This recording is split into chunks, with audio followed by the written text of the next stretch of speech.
नमस्कार। स्वागत है आपका सुनो कहानी में। आप सभी को स्वतंत्रता दिवस की हार्दिक शुभकामनाएं। आज हम इस अवसर पर लेकर आए हैं मुंशी प्रेमचंद की लिखी बेहद खूबसूरत कहानी दुनिया का सबसे अनमोल रतन। कहा जाता है कि यह मुंशी प्रेमचंद की पहली प्रकाशित कहानी है। तो आइए सुनते हैं मुंशी प्रेमचंद द्वारा लिखी कहानी दुनिया का सबसे अनमोल रत्न। दिलफिगार एक कटीले पेड़ के नीचे दामन चाक किए बैठा हुआ खून के आंसू बहा रहा था। वो सौंदर्य की देवी यानी मलका दिलफरेब का सच्चा और जान देने वाला प्रेमी था। उन प्रेमियों में नहीं जो इत्र फुलेल में बसकर और शानदार कपड़ों से सजकर आशिक के बेग में माशूकियत का दम भरते हैं, बल्कि उन सीधे सादे भोले भाले फिदाइयों में जो जंगल और पहाड़ों से सर टकराते हैं और फरियाद मचाते फिरते हैं। दिलफरेब ने उससे कहा था, अगर तू मेरा सच्चा प्रेमी है तो जा और दुनिया की सबसे अनमोल चीज लेकर मेरे दरबार में आ, तब मैं तुझे अपनी गुलामी में कबूल करूंगी। अगर तुझे वो चीज ना मिली तो खबरदार इधर रुक ना करना, वरना सूली पर खिंचवा दूंगी। दिलफिगार को अपनी भावनाओं के प्रदर्शन का, शिकवे शिकायत का, प्रेमिका के सौंदर्य दर्शन का तनिक भी अवसर न दिया। क्या दिलफरेब ने जो ही ये फैसला सुनाया, उसके चौबदारों ने गरीब दिलफिगार को धक्के देकर बाहर निकाल दिया। और आज 3 दिन से ये आफत का मारा आदमी उसी कटीले पेड़ के नीचे उसी भयानक मैदान में बैठा हुआ सोच रहा है कि क्या करूं। दुनिया की सबसे अनमोल चीज मुझको मिलेगी? नामुमकिन। और वो है क्या? कारू का खजाना, आबे हयात, खुसरो का ताज, जामे जम, तख्ते तयूस, परवेज की दौलत? नहीं, ये चीजें हरगिज नहीं। दुनिया में जरूर इनसे भी महंगी, इनसे भी अनमोल चीज मौजूद है, मगर वो क्या है, कैसे मिलेगी? या खुदा, मेरी मुश्किलों को आसान कर। दिलफिगार इन्हीं ख्यालों में चक्कर खा रहा था और अक्ल कुछ काम नहीं करती थी। ऐ काश कोई मेरा भी मददगार हो जाता। ऐ काश मुझे भी उस चीज का, जो दुनिया की सबसे बेशकीमती चीज है, नाम बतला दिया जाता। भला से वो चीजें हाथ ना आती, मगर मुझे इतना तो मालूम हो जाता कि वो किस किस्म की चीज है। मैं घड़े बराबर मोती की खोज में जा सकता हूं। मैं समंदर का गीत, पत्थर का दिल, मौत की आवाज और इनसे भी ज्यादा बेनिशान चीजों की तलाश में कमर कस सकता हूं, मगर दुनिया की सबसे अनमोल चीज ये मेरी कल्पना की उड़ान से बहुत ऊपर है। आसमान पर तारे निकल आए थे। दिलफिगार यकायक खुदा का नाम लेकर उठा और एक तरफ को चल खड़ा हुआ। भूखा प्यासा, नंगे बदन, थकान से चूर, वो बरसों वीरानों और आबादियों की खाक छानता फिरा। तलवे कांटों से छलनी हो गए, शरीर में हड्डियां दिखाई देने लगी, मगर वो चीज जो दुनिया की सबसे बेशकीमती चीज थी, न मिली और न उसका कुछ निशान मिला।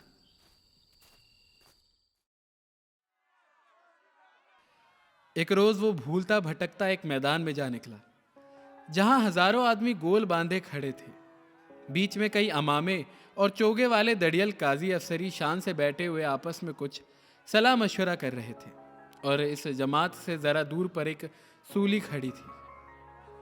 दिलफिगार कुछ तो कमजोरी की वजह से और कुछ यहाँ की कैफियत देखने के बाद इरादे से ठिठक गया। क्या देखता है कि कई लोग नंगी तलवारें लिए एक कैदी को, जिसके हाथ पैर में जंजीरें थी, पकड़े चले आ रहे हैं। सूली के पास पहुंचकर सब सिपाही रुक गए और कैदी की हथकड़ियां, बेड़ियां सब उतार ली गई। इस अभागे आदमी का दामन सैकड़ों बेगुनाहों के खून के छींटों से रंगीन था, और उसका दिल नेकी के ख्याल और रहम की आवाज से जरा भी परिचित न था। उसे काला चोर कहते थे। सिपाहियों ने उसे सूली के तख्ते पर खड़ा कर दिया, मौत की फांसी उसके गर्दन में डाल दी, और जल्लादों ने तख्त खींचने का इरादा किया कि वो अभागा मुजरिम चीख कर बोला, खुदा के वास्ते मुझे एक पल के लिए फांसी से उतार दो, ताकि अपने दिल की आखिरी आरज़ू निकाल लूं। ये सुनते ही चारों तरफ सन्नाटा छा गया। लोग अचंभे में आकर ताकने लगे। काजियों ने एक मरने वाले आदमी की अंतिम याचना को रद्द करना उचित न समझा, और बदनसीब पापी काला चोर जरा देर के लिए फांसी से उतार लिया गया। इसी भीड़ में एक खूबसूरत भोला भाला लड़का एक छड़ी पर सवार होकर अपने पैरों पर उछल उछल फर्जी घोड़ा दौड़ा रहा था और अपनी सादगी की दुनिया में ऐसा मगन था कि जैसे वो इस वक्त सचमुच अरबी घोड़े का शहसवार हो। उसका चेहरा उस सच्ची खुशी से कमल की तरह खिला हुआ था जो चंद दिनों के लिए बचपन में ही हासिल होती है और जिसकी याद हमको मरते दम तक नहीं भूलती।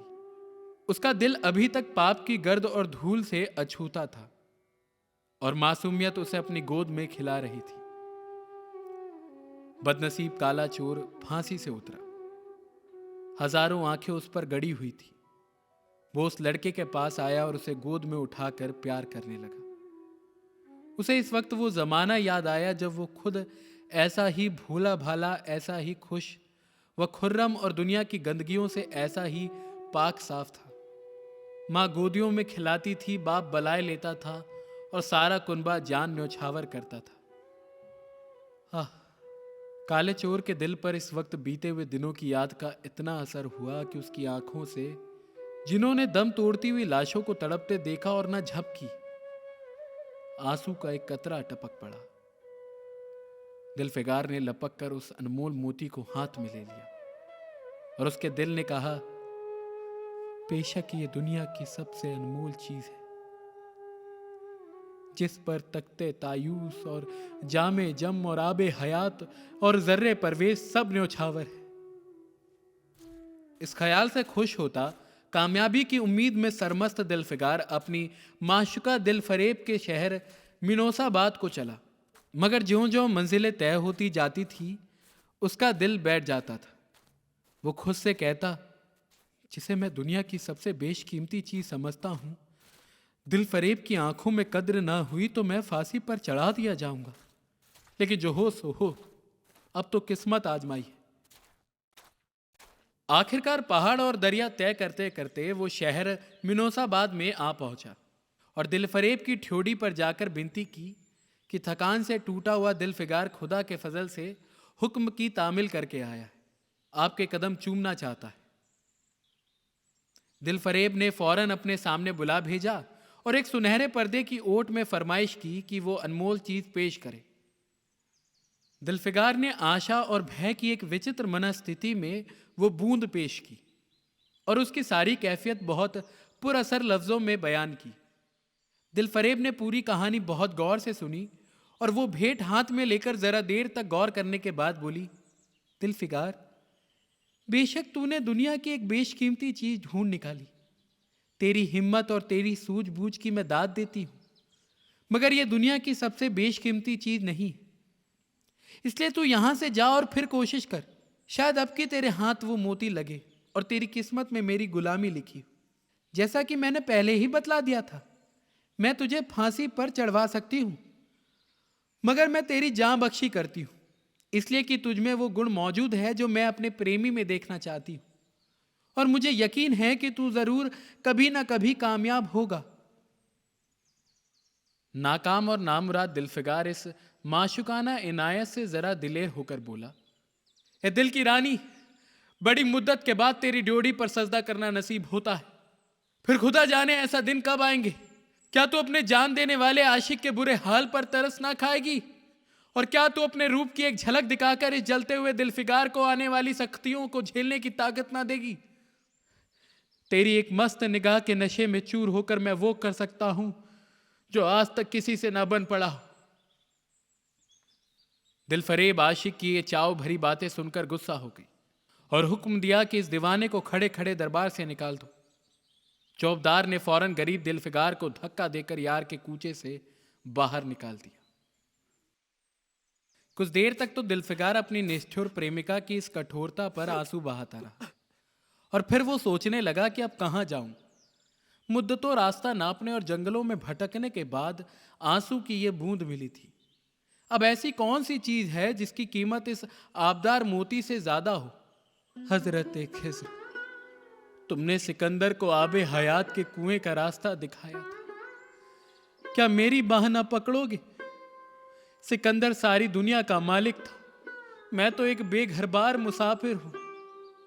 तुमने कितनी ही डूबती किश्तियां किनारे लगाई है, मुझ गरीब का भी बेड़ा पार करो। ए आली मुकाम जिब्रील, कुछ तुम ही इस नीमजान दुखी आशिक पर तरस खाओ। तुम खुदा के एक खास दरबारी हो, क्या मेरी मुश्किल आसान ना करोगे? गरज ये है कि दिलफिगार ने बहुत फरियाद मचाई, मगर उसका हाथ पकड़ने के लिए कोई सामने ना आया। आखिर निराश होकर वो पागलों की तरह दोबारा एक तरफ को चल खड़ा हुआ। दिलफिगार ने पूरब से पश्चिम तक और उत्तर से दक्षिण तक कितने ही जंगलों और वीरानों की खाक छानी। कभी बर्फिस्तानी चोटियों पर सोया, कभी डरावनी घाटियों में भटकता फिरा, मगर जिस चीज की धुन थी वो न मिली। यहां तक कि उसका शरीर हड्डियों का एक ढांचा रह गया।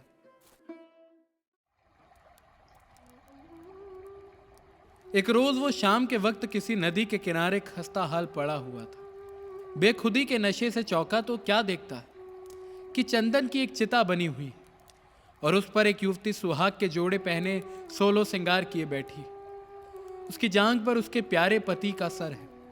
हजारों आदमी गोल बांधे खड़े हैं और फूलों की बरखा कर रहे हैं। यकायक चिता में से खुद ब खुद एक लपट उठी। सती का चेहरा उस वक्त एक पवित्र भाव से आलोकित हो रहा था।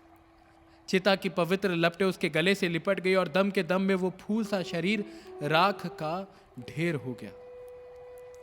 प्रेमिका ने अपने को प्रेमी पर न्यौछावर कर दिया और दो प्रेमियों के सच्चे पवित्र अमर प्रेम की अंतिम लीला आंख से ओझल हो गई। जब सब लोग अपने घर को लौटे तो दिलफिकार चुपके से उठा और अपने चाक दामन कुर्ते में ये राख का ढेर समेट लिया और इस मुट्ठी भर राख को दुनिया की सबसे अनमोल चीज समझता हुआ सफलता के नशे में चूर यार के कूचे की तरफ चला। अब की ज्यों ज्यों वो मंजिल के करीब आता था, उसकी हिम्मत बढ़ती जाती थी। कोई उसके दिल में बैठा हुआ कह रहा था, अब की तेरी जीत है। और इस ख्याल ने उसके दिल को जो जो सपने दिखाए, उनकी चर्चा व्यर्थ है।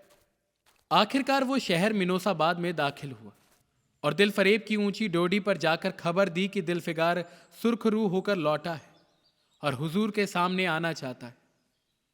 दिलफरेब ने जाबाज आशिक को फौरन दरबार में बुलाया और उस चीज के लिए जो दुनिया की सबसे बेशकीमती चीज थी, हाथ फैला दिया। दिलफिगार ने हिम्मत करके उसकी चांदी जैसी कलाई को चूम लिया और मुट्ठी भर राख को उसकी हथेली में रखकर सारी कैफियत दिल को पिघला देने वाले लफ्जों में कह सुनाई और अपनी सुंदर प्रेमिका के होंठों से अपनी किस्मत का मुबारक फैसला सुनने के लिए इंतजार करने लगा। दिलफरेब ने उस मुट्ठी भर राख को आंखों से लगा लिया और कुछ देर तक विचारों के सागर में डूबे रहने के बाद बोली, है जान नछावर करने वाले आशिक दिलफिगार, बेशक ये राख जो तू लाया है जिसमें लोहे को सोना कर देने की सिफत है, दुनिया की बहुत बेशकीमती चीज है और मैं सच्चे दिल से तेरी एहसानमंद हूं कि तूने ऐसी अनमोल भेंट दी। मगर दुनिया में इससे भी ज्यादा अनमोल चीज है। जा उसे तलाश कर और तब मेरे पास आ। मैं तहे दिल से दुआ करती हूं कि खुदा तुझे कामयाब करे। ये कहकर वो सुनहरे पर्दे से बाहर आई और माशुकाना अदा से अपने रूप का जलवा दिखाकर फिर नजरों से ओझल हो गई। अभी दिलफिगार के होशो हवास ठिकाने पर ना आ पाए थे कि चौबेदार ने उसका हाथ पकड़कर यार के कूचे से उसको निकाल दिया और फिर तीसरी बार वो प्रेम का पुजारी निराशा के अथाह समुंदर में गोते खाने लगा। दिलफिगार का हियाब छूट गया। उसे यकीन हो गया कि मैं दुनिया में उसी तरह नाशाद और नामुराद मर जाने के लिए पैदा किया गया था और अब इसके सिवा और कोई चारा नहीं कि किसी पहाड़ पर चढ़कर नीचे कूद पड़ूं ताकि माशूक के जुल्मों की फरियाद करने के लिए एक हड्डी भी बाकी ना रहे। वो दीवाने की तरह उठा और गिरता पड़ता एक गगनचुंबी पहाड़ की चोटी पर जा पहुंचा। किसी और समय वो ऐसे ऊंचे पहाड़ पर चढ़ने का साहस ना कर सकता था, मगर इस वक्त जान देने के जोश में उसे वो पहाड़ एक मामूली टेकरी से ज्यादा ऊंचा ना नजर आया। करीब था कि वो नीचे कूद पड़े कि हरे हरे कपड़े पहने हुए और हरा अमामा बांधे एक बुजुर्ग एक हाथ में तस्वीर और दूसरे हाथ में लाठी लिए बरामद हुए और हिम्मत बढ़ाने वाले स्वर में बोले, दिलफिगार, नादान दिलफिगार, ये क्या बुज़दिलों जैसी हरकत है? तू मोहब्बत का दावा करता है और तुझे इतनी भी खबर नहीं कि मजबूत इरादा मोहब्बत के रास्ते की पहली मंजिल है। मर्द बनकर हिम्मत ना हार पूरब की तरफ एक देश है जिसका नाम हिंदुस्तान है, वहां जा और तेरी आरज़ू पूरी होगी। ये कहकर हजरते खिज़्र गायब हो गए। दिलफिगार ने शुक्रिया की नमाज अदा की और ताज़ा हौसले, ताज़ा जोश और अलौकिक सहायता का सहारा पाकर खुश खुश पहाड़ से उतरा और हिंदुस्तान की तरफ चल पड़ा।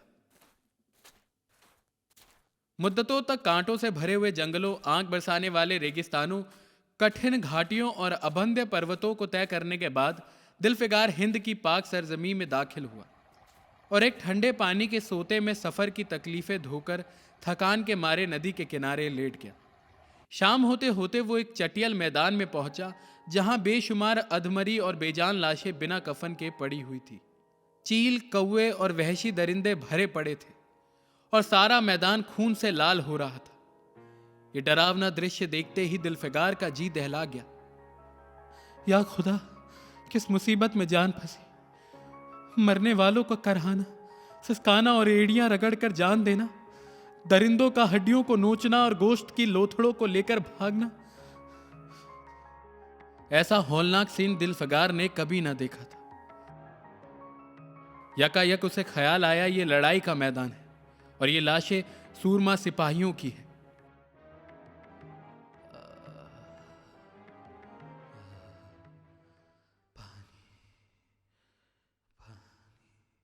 इतने में करीब से करहाने की आवाज आई। दिलफिगार उस तरफ फिरा तो देखा कि एक लंबा तगड़ा आदमी, जिसका मर्दाना चेहरा जान निकलने की कमजोरी से पीला हो गया है, जमीन पर सर झुकाए पड़ा हुआ है। सीने से खून का फव्वारा जारी है, मगर आबदार तलवार की मूठ पंजे से अलग नहीं हुई। दिलफिगार ने एक चीथड़ा लेकर घाव के मुंह पर रख दिया ताकि खून रुक जाए और बोला, है जवां मर्द, तू कौन है? जवां मर्द, तू कौन है? जवां मर्द ने यह सुनकर आंखें खोली और वीरों की तरह बोला, क्या तू नहीं जानता मैं कौन हूं? क्या तूने आज इस तलवार की काट नहीं देखी? मैं अपनी मां का बेटा और भारत का सपूत हूं। ये कहते कहते उसकी त्योरियों पर बल पड़ गए। पीला चेहरा गुस्से से लाल हो गया और आबदार शमशीर फिर अपना जौहर दिखाने के लिए चमक उठी। दिलफिगार समझ गया कि ये इस वक्त मुझे दुश्मन समझ रहा है। नरमी से बोला, ए जवां मर्द, मैं तेरा दुश्मन नहीं हूं। अपने वतन से निकला हुआ एक गरीब मुसाफिर, इधर भूलता भटकता आ निकला। बराए मेहरबानी मुझसे यहाँ की कुल कैफियत बयां कर। यह सुनते ही घायल सिपाही बहुत मीठे स्वर में बोला, अगर तू मुसाफिर है तो आ और मेरे खून से तर पहलू में बैठ जा, क्योंकि यही 2 अंगुल जमीन है जो मेरे पास बाकी रह गई है और जो सिवाय मौत के कोई नहीं छीन सकता।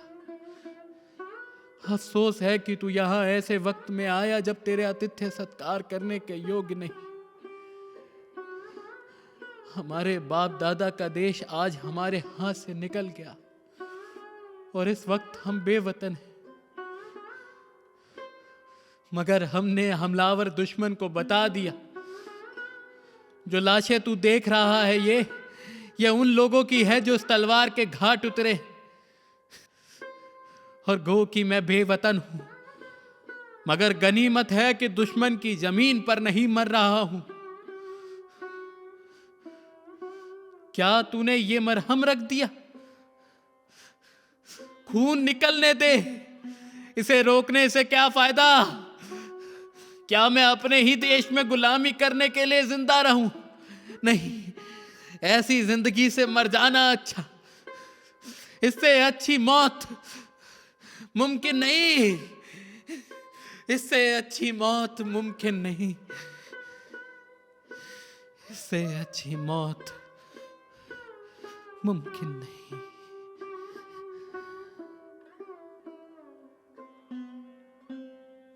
जवां मर्द की आवाज मध्यम हो गई, अंग ढीले पड़ गए।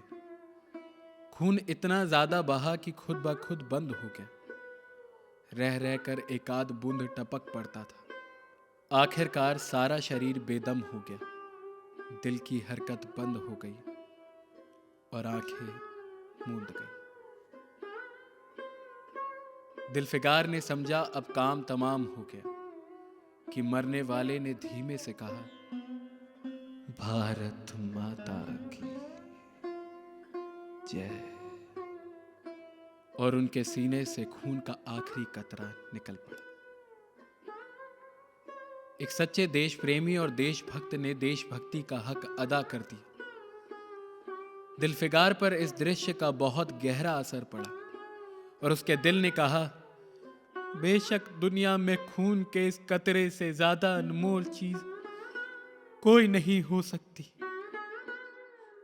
उसने फौरन खून की बूंद को, जिसके आगे यमन का लाल हेच भी है, हाथ में ले लिया और इस दिलेर राजपूत की बहादुरी पर हैरत करता हुआ अपने वतन की तरफ रवाना हुआ और सख्तियां झेलता हुआ आखिरकार बहुत दिनों के बाद रूप की रानी मलका दिलफरेब की ड्योढ़ी पर जा पहुंचा और पैगाम दिया कि दिलफिगार सुर्खरू और कामयाब होकर लौटा है और दरबार में हाजिर होना चाहता है। दिलफरेब ने उसे फौरन हाजिर होने का हुक्म दिया। खुद हस्बे मालूम सुनहरे पर्दे की ओट में बैठी और बोली, दिलफिगार, अब के तो बहुत दिनों के बाद वापस आया है। ला, दुनिया की सबसे बेशकीमती चीज कहां है? दिलफिगार ने मेहंदी रची हथेलियों को चूमते हुए खून का कतरा उस पर रख दिया और उसकी पूरी कैफियत पुरजोश लहजे में कह सुनाई। वो खामोश भी ना होने पाया था कि यकायक सुनहरा पर्दा हट गया और दिलफिगार के सामने हुस्न का एक दरबार सजा हुआ नजर आया, जिसकी एक एक नाजनीन जुलेखा से बढ़कर थी। दिलफरेब बड़ी शान के साथ सुनहरी मसनद पर सुशोभित हो रही थी। दिलफिगार हुस्न का ये तिलिस्म देखकर अचंभे में पड़ गया और चित्र लिखित सा खड़ा रहा कि दिलफरेब मसनद से उठी और कई कदम आगे बढ़कर उससे लिपट गई। गाने वालियों ने खुशी के गाने शुरू किए। दरबारियों ने दिलफिगार को नजरें भेंट की और चांद सूरज को बड़ी इज्जत के साथ मसनद पर बैठा दिया। जब वो लुभावना गीत बंद हुआ तो दिलफरेब खड़ी हो गई और हाथ जोड़कर दिलफिगार से बोली, ए जान निसार आशिक दिलफिगार, मेरी दुआएं बर आई और खुदा ने मेरी सुन ली और तुझे कामयाब व सुरखरू किया। आज से तू मेरा मालिक है और मैं तेरी गुलाम। ये कहकर उसने एक रत्न जटित मंजूषा मंगाई और उसमें से एक तख्ती निकाली जिस पर सुनहरे अक्षरों से लिखा हुआ था, खून का वो आखिरी कतरा जो वतन की हिफाजत में गिरे, दुनिया की सबसे अनमोल चीज है। उम्मीद है आपको ये कहानी अच्छी ही लगी होगी। आपको कैसी लगी ये हमें कमेंट में लिख के बताइए और शेयर करिए ये वीडियो अपने दोस्तों के साथ, घर वालों के साथ और जिसके भी साथ आप चाहें। और मज़ेदार कहानियों के लिए सुनते रहिए सुनो कहानी को। जय हिंद, जय भारत।